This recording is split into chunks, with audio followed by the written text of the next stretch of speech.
You are watching Building Blocks on MTGO Academy, featuring Lee McLeod. Hello everyone. I'm here today with a Reanimator deck that's been fairly new. Well, not fairly new anymore, but really popular in block now. Instead of all the... There's actually a couple new decks. There's Esper Control, which just previously just didn't exist. And Monsters has fallen to the wayside a little. And this deck is huge. Everyone loves this deck. It's basically this deck, Esper, and Mono Black are the three big ones right now. And honestly, I'm starting to suspect that this is actually the worst of the three.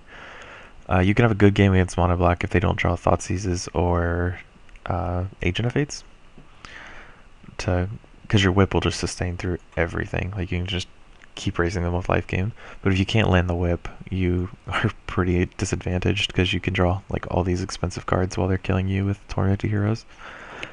Where the Esper matchup's a little more grindy, and they have a lot more good, better sideboard cards for you.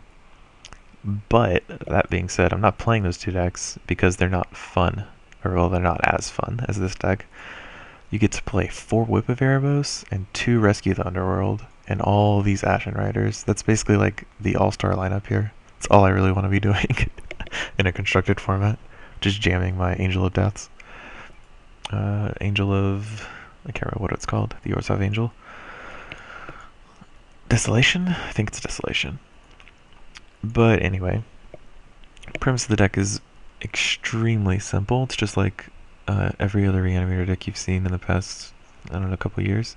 You play some enablers to fill up your graveyard. Previously it was Mulch, now it's Satyr, Wayfinder, and Commune with the Gods. Wayfinder is actually kind of like Mulch. It only gets 1 land, but it does the same thing. And Commune can find either creatures or enchantments and dumps the rest into your graveyard. So Commune can find you either of your big creatures, can find you Cursor, and it can also find you Whip of Erebos, which is huge, because Whip is an enchantment. So in that sense, you can actually find your Reanimator card with the same card you're using to enable it, which is extremely useful. And, sorry, let's put these back. We have some interesting, like, defensive green cards. You have the 4 Sylvan Caryatids and the Cursor Crucifix, just for game against aggro, also to help ramp you and give you card selection, because green block does not have a whole lot of that if you don't want to just die to read the bones. So we play Cursor instead to give us extra life. It's also extremely good against the aggro decks, specifically Mono Black. They have to have a removal spell for it on the spot, or you'll just keep accruing some advantage in time via the life gain and the extra card if you manage to hit multiple lands in a row. And I guess we can talk about the Reanimated package. We have 4 Whips and 2 Rescue the Underworlds. Whip is obviously the all-star here. It gives lifelink to every single creature you play, and can reanimate 1 thing a turn. Just absolutely absurd card in this deck, which is why we want to put 4 of them in our deck. And Rescue is mainly a filler. Some decks don't even play it. Previously, I had not been playing it at all.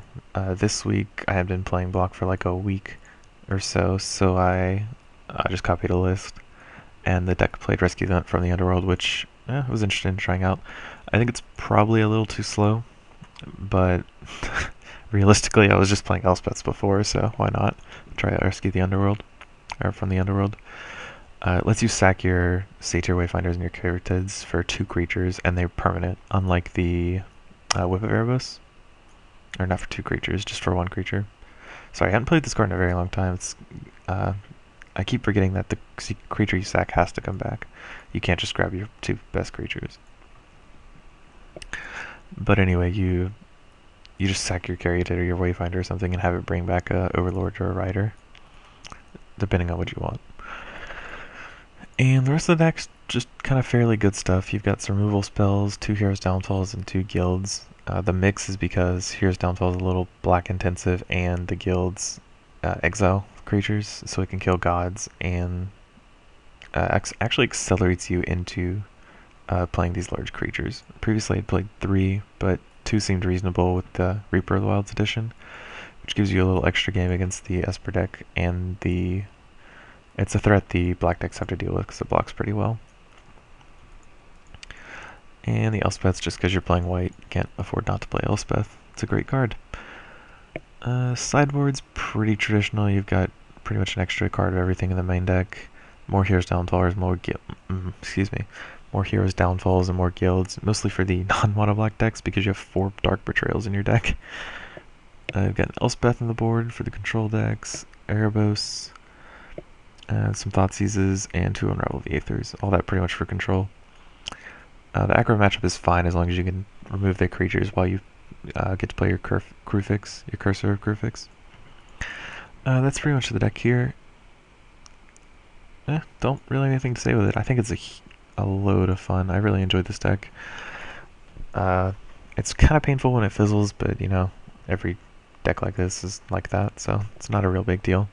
I guess we'll go to the tournament now.